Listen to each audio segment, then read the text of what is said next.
All right. Good afternoon and welcome to the first meeting of the Public Safety and Administration Subcommittee of the Appropriations Committee. Want to first acknowledge the members of the subcommittee before we begin today's proceedings. To my immediate left, our Vice Chair, Delegate Julian Hafner. Did you want to add anything, Mr. Vice Chair?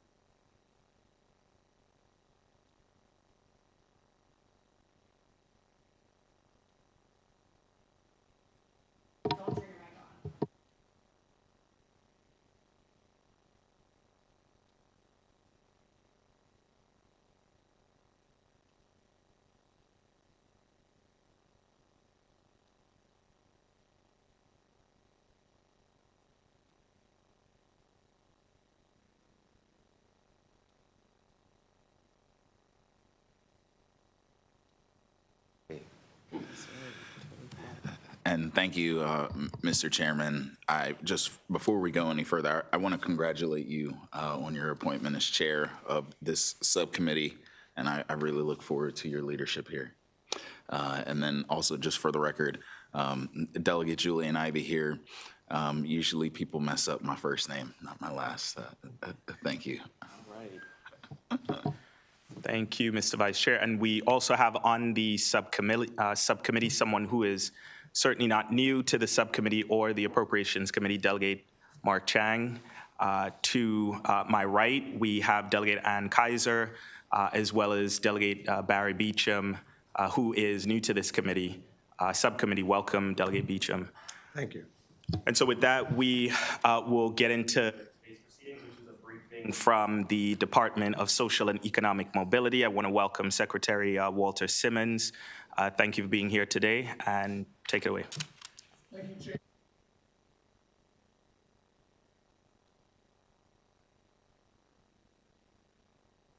Department of Social and Economic Mobility. I think we're going into the fourth month, and what we're going to prepare you today is to really talk about what we're doing, what we're established.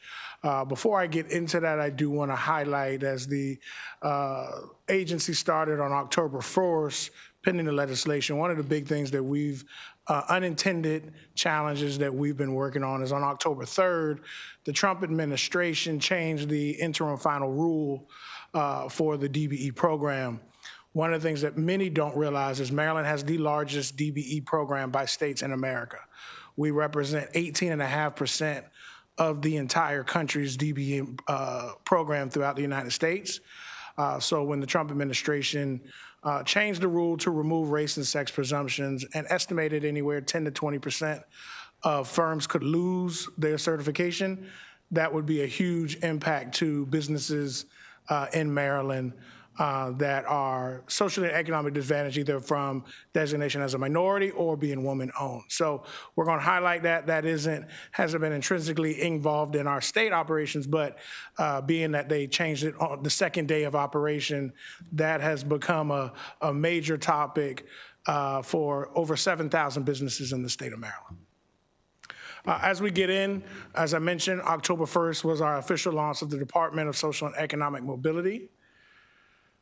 The department combines three offices: the Office of Social Equity, which was previously an independent office working with the Maryland Cannabis Administration; the Office of Small, Minority, and Women Business Affairs, which was previously in the Governor's Office, GOSBA, now OSBA; and then the Office of Minority Business Enterprises, which was originally under MDOT, which is now under us. And so we've been working to integrate those offices along with onboarding our Office of the Attorney General's team, which we now received a principal counsel, and then building out the Office of Secretary. Behind me is our Chief of Staff, Laura Gutierrez, our Chief of External Affairs, Artie Kamali, and our Policy and Legislative Director, which is Davon Gardner. when we look at our focus in briefing you and what we've been working in the last 4 months was breaking it into 5 phases. Developing an organizational infrastructure as we build out the agency. That goes into ID cards and keys and furniture. Recently, as we got our new AG, to give you an example, they said, well, do you have offices? We said, we do have offices. We don't have any furniture, but we do have offices. So the normal thing, when I first presented prior to the session, we didn't have keys. So these are the normal things you're talking about, building organizational infrastructure, literally building it from the ground up. Already went by MCE today to get cards to even come to Annapolis. So we're taking it one day at a time. Also building out that operational infrastructure. We want to make sure that in building this agency, the work of those offices aren't lost. We also want to make sure that because some of these offices had one office had a high turnover rate, about a 25% state employee turnover rate. We want to make sure that our state employees feel valued, that are working with Maryland residents and businesses, and ensure that in this transition, when they could feel in flux or feel like this is not the right situation, let them know that Maryland state government appreciates you, acknowledges this transition, and that you still are the forefront because you are who's delivering direct services to our businesses. So operational infrastructure has been our next focus. Next is going into KPIs. We're taking all of the existing KPIs, seeing the performance of these offices, but also rolling them into the bigger vision of 2025 House Bill 1253 and aligning it with what the legislature wanted to see and really moving and having each office realign what they were envisioning as their role, reading through House Bill 1253, seeing the governor and the legislature's vision, and then reimagining their role in alignment with this vision. Then going into stakeholder engagement. We have to engage our internal stakeholders, which is all of our government partners. When you think about the DBE, MBE goal, there's 60 to 70 different state-funded entities that have to meet or align with these. So let them know the changes, what we're expecting, what's going on, while also working with our external entities. Me coming from workforce development, nonprofit, economic development, I want to be able to leverage that experience of working with those on the front lines in each of the districts and each of the counties and municipalities. So really doing that external stakeholder engagement, which is an effort we call Voices of Maryland. We want to make sure that the people on the ground feel like the work that we're doing, they're represented, they have a voice, and they're involved. And then lastly, ultimately through House Bill 1253, building out an economic mobility ecosystem where every Marylander has access to work, wages, and wealth. And we've identified that by identifying 3 target customers in Maryland: Maryland businesses, Maryland residents, and Maryland communities. Because we know when we talk about equity and economic mobility, where you're geographically born, went to school, or where your business is located impacts your ability to have a successful business or a successful career. The structure that we have, as I outlined, is the Office of the Secretary, of course, which is me, and leading that team and the team I outlined, followed by Social Equity, OSBA, and OMBE. And then, as I mentioned, the OAG's office recently in the last 2 weeks provided us with our principal counsel and is also building out their team. Eventually, our goal is in line with the bill is to create a supply and demand system. That's where we look at what is the supply of businesses and residents that are looking for economic opportunity. From a business side, that's going to be looking at our OMBE and really supplying that from a business. We've changed the vision of these leaders to really imagine through the bill and what the future of Maryland looks like. So instead of primarily just getting someone certified and then handing it off, right, and say, hey, now you're certified, good luck, have at it. We've now changed that administrator to more from a compliance and certification to a small business competitiveness administrator. So what else does a business need to be successful? If the business is struggling to complete an online application, is it computer literacy? If they're struggling to find office space in Western Maryland, can we help them find that? We don't want to just certify you and say, hey, we've done our part, now go on about your day. We have to be invested in our businesses to ensure their success so they can create jobs and employ our residents. Then going into opportunity. Once they get certified and have those opportunities, OSBA now, the administrator, is the Economic Opportunity Administrator. How do we ensure with Maryland's 10,000 plus certified businesses, we are identifying public and private opportunities to engage them. We also want to engage our nonprofit groups as well as one of the highest employing sectors in the state. And so how do we bridge that? Traditionally, we've been heavily focused on the public sector opportunities. As we see through the impacts of the cuts through the Trump administration, that decimated a lot of our business infrastructure. So we also want to make sure these businesses are aware of the private sector industries and how they can sub and partner with these larger companies outside of government contracting. And then with our Office of Social Equity that has historically been solely focused on cannabis, we want to eventually, when we submit our recommendations in July, really expanding that equity to a broader focus throughout the state of Maryland. As we go into this, the big things to look at that we're really, as we're focused on with our OMBE, are the business certifications. We've got a significant backlog that we're working to rectify and improving customer service. And so we've dedicated Fridays to engaging and reaching out, either going out into the states, driving around tomorrow, pending the weather. I'm gonna go from Kent County to Prince George's, and our team is just gonna be riding around with me as we touch these stops. We're also working to ensure that the minority business enterprise, which has to be reauthorized every 5 years, is a bill that is up for reauthorization and going to be discussed this year in the legislature to make sure we make those accessible. Going into our Office of Social Equity, we really want to make sure that we're executing on the CRRF fund, making sure that we're working with our local partners to execute those, while also working with our social equity grantees to help them really grow those businesses, those 200. How do we help them be successful in the Maryland regulated cannabis economy? And then finally, in OSBA, we do have, out of these certifications, 2 certifications in OSBA that we're working to finalize regulation and make sure we're going to continue our customer service. They've had a really great job of getting businesses certified, doing training and access. What we are going to be focused on is also on the economic opportunity side. In deepening our partnerships with the private sector to ensure businesses have access to those bigger companies, and we're growing that economy and growing that base, while also working with our agencies to make sure they have the supports they need to support these businesses. A lot of our systems are still done by hand, spreadsheets and paper, so we're meeting with DoIT, we're meeting with DGS to really talk about how do we break agency silos to make it easier for state employees to do business with Maryland businesses. If it's harder for an employee to achieve that and they got 10 things they need to do, they're gonna pick the path of least resistance. So it's our job to figure out how do we make this process more efficient for their employees so they can support our local businesses. So we'll be working on that along with doing our trainings and engagement throughout the state of Maryland. As I mentioned, departmental bills, MBE reauthorization every 5 years. We've done a disparity study. We've posted that. The bill drafters are working on the MBE reauthorization. Biggest thing we have to be cognizant of is what's going on the federal landscape, and will that end up being targeting Maryland and the efforts. We have one of the most inclusive business environments, and again, as I mentioned, over 10,000 certified businesses that potentially, based on the federal climate, are under attack and could potentially lose their business certification, which would be loss of business, which would be continued job loss and businesses in Maryland that we want to protect and grow. All right.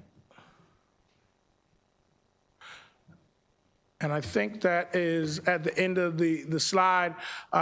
We didn't want to give too much time, Chair, but wanted to give you an in-depth analysis. And as I mentioned, the only thing that is not in detail, that is ever evolving, is the Trump administration's change to the interim final rule for the Disadvantaged Business Enterprise Program. And as I've talked about it, in the last probably 4 months, we've received 3 different sets of guidance.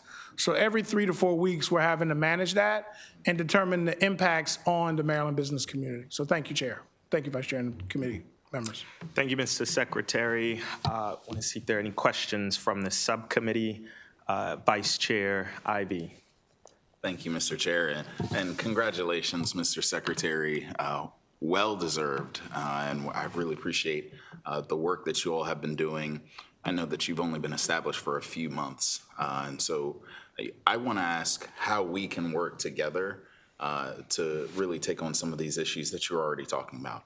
The federal government is laser focused on destroying a lot of the work that the offices that are now funneled into one have been doing for years. And so I just wanted to lift up a call for partnership, not to be prescriptive, me to tell you what we should be doing, but for us to come together and find a way forward. Specifically, I know that a lot of these Maryland minority-owned firms are going to be asked for their personal narratives to prevent, as a way. Let me rephrase this. How can we better help these Maryland businesses establish their personal narratives to prevent mass loss and eligibility for federal projects, like you were speaking on? No, that's a great question, and that is one of the big changes with the federal. Every single one of our 7,000 plus DBE firms will have to resubmit their personal narrative and personal net worth statements to count towards Maryland DBE goals and to relaunch our system. The Board of Public Works we actually did get some funding approved to bring on additional support to review those 7,000 applications. Again, this is the first time this legislation federally has been changed in 40 years, of this substantial change. So what we're going to ask for is, as we go through this process, one, I say this, and Vice Chair, you know me, when you all have a complaint, and I'll say it for those watching, it's 240-351-0554. I want to hear it. We have to serve. So, people say, oh, we don't want to bog you down, it's late. No, email it, text it, call it. So we need to hear from that, because this is a biggest change we've seen in 40 years. There are going to be things that unintended consequences and things that we can't predict. You're going to hear from your constituents. Good, bad, or ugly, we want to know it. Two, when we figure out these processes, there's going to be things that we need to encounter. We might come back and ask for that support, and we'll bring that to you all. But as we have to reevaluate 7,600 businesses that are small and might not have the capacity, and now we're asking them to come up with legal documents, verifications from their entire life. So these people are going to have to go back and figure out, at what point in time in 1974 or 1988 or 2002 that I experienced it, and can I articulate it to keep my certification? Sure. That's going to propose a unique problem for 7,000 businesses, and we're going to have to figure it out. And so what we hope is that when you hear that, relay that. We're out every Fridays. If you have people you want us to visit in your districts, let us know and we'll be there. Two, as we bring these back, we're also looking at partners. And again, you're going to see things that you don't agree and dislike, and that's something we still want to hear to fix it for our Maryland residents and businesses. And Mr. Chairman, if you don't mind, just one quick one. Thank you. So there have been a lot of changes over the last few months, and I know that you've spoken to the significance of the work of each of those offices. If we could talk about some of the safeguards, the work that you've been doing to ensure that during this transition, there aren't any speed bumps, there aren't any hiccups, so on and so forth. Yeah, sure. So when we looked at the changes in the information, the first thing we created was an implementation playbook for our staff, internal training. We've also worked in, MDOT led this work prior to our launch. They actually brought in a consultant to really look into some of the turnover rates, some of the delays in processing. That report came out, and in our first week, we began implementing those recommendations. What I loved about that report is the consultant worked with the staff, and they created an internal kind of leadership team, which actually turned into like a culture leadership group. We decided to keep that group and formulate it and expand it outside of just OMBE to the entire agency. And they actually had their first event in December where we're actually letting the staff provide that. But those recommendations, we're using them in our training. We've also promoted some internal leadership roles and interim roles through the transition to keep that institutional knowledge, also allow the staff to feel valued. And so we created an internal playbook that the staff will use for training and development and get everybody on the same page. Two, we've implemented a structure of regular meetings that allow frontline staff to provide recommendations, grievances, and innovation up through the Secretary's office. So everybody has a voice in this development. We have onboarded 2 sets of contractors as well to address the capacity and load. And we've working with the OAG and the governor's office on about 8 different pieces of guidance that are going through MDOT or going through the Gov's office or going through the OAG that we will then, hopefully starting within the next few weeks, provide that to the community in doses to give in-depth direction and guidance to help them move forward. And then keeping those contractors on call when identified if something does kind of unexpected or unprecedented pops up. Mr. Chair. Thank you. Mr. Secretary, congratulations first, and certainly looking forward to working with you. Part of your agency's charge is economic mobility. And when we talk about economic mobility for communities, particularly Black and Latino communities, state contracting is and has played a pretty significant role in that.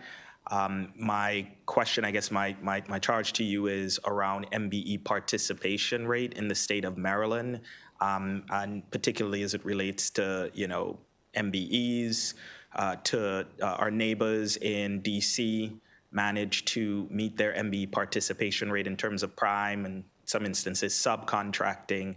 And so I guess would love to hear a little bit more or work with you on just how we can ensure that there is MBE participation rate in a way that, we haven't seen in, previous years, right? It continues to be a stubborn problem for us here in the state of Maryland when we have folks just across the way, setting MBE participation rates, meeting it and sometimes exceeding it. And so would appreciate you just, talking a little bit more about that and just what your agency intends to do, because now MBE, the Office of MBE, falls under your department, right? Yes.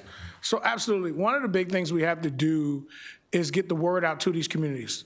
Chair, as you know, in these communities, information does not flow as well as what people assume. Just because we put it on the website and put it in a newsletter doesn't mean the community received it. So one of the voices of Maryland that I mentioned is identifying those population centers and centers of influence and connecting. And instead of the state going in and doing an event and calling all the partners, instead we're working with identifying those influence centers. So if you have them, know some, want to make some recommendations, we want to do joint events to really ensure that this information is getting into the roots of the community. 2, those groups are also going to, when we talk about getting information, getting them certified, that's the kind of the OMBE. OSBA, Office of Small Minority and Women Business Affairs, is really about working with the state-funded entities. So even today, we had a quarterly call, a 2-hour call, working with those liaisons of the agencies, explaining to them the process, explaining to them the regs, also offering them assistance to do so. What we're doing is restructuring our office to have regions. And when we do those regions, we're going to really look at our staff alignment and really start identifying traits, characteristics, gaps that are regional, and then deploying regional assets that we can use to that. We're also standardizing how we work with these agencies. So what you'll start seeing is we're going to ask all 72 funded entities to have an open house where they notify the community of the opportunities. Then we're also doing matchmaking events between agencies or state funding entities and prime contractors. And then the third is another type of matchmaking event with prime contractors and subs. When we break this out by region, use our community partners, and then layer it by NAICE code, we can be very strategic. Most recently, just in the last week, we identified about 7 different IT codes. Then, to give you an example, Chair, we went into the system, we pulled a code for all 7 of those codes, identified 233 businesses. The next step will be directly engaging those businesses and matching them with agencies who are procuring those codes as a part of that matchmaking event. We believe if we can do that, and with 10,000 certified firms, we should be able, by matchmaking information, help work to increase that. Now, on the opposite end, we met with a chamber yesterday, and they identified that they went through 30 different firms, and not one firm had the service that matched this specific NAICE code. So then that's where we talk about economic opportunity and small business competitiveness. Traditionally, when a firm doesn't have it, it's like, hey, sorry, you can't make it. Now the question comes with this office. You're not eligible right now, but what can we do, what resources available to help give your business that increased capacity so that when the next opportunity comes, you are eligible? And we have a staff member coming on that starts on February 4th that is going to travel the state and start mapping all of the programs capacity building to build this library to help us identify that. And then lastly, Chair, as I mentioned, we met with Do It that has the state's database. DGS has eMaryland Marketplace Advantage, Emma, and then we manage B2G.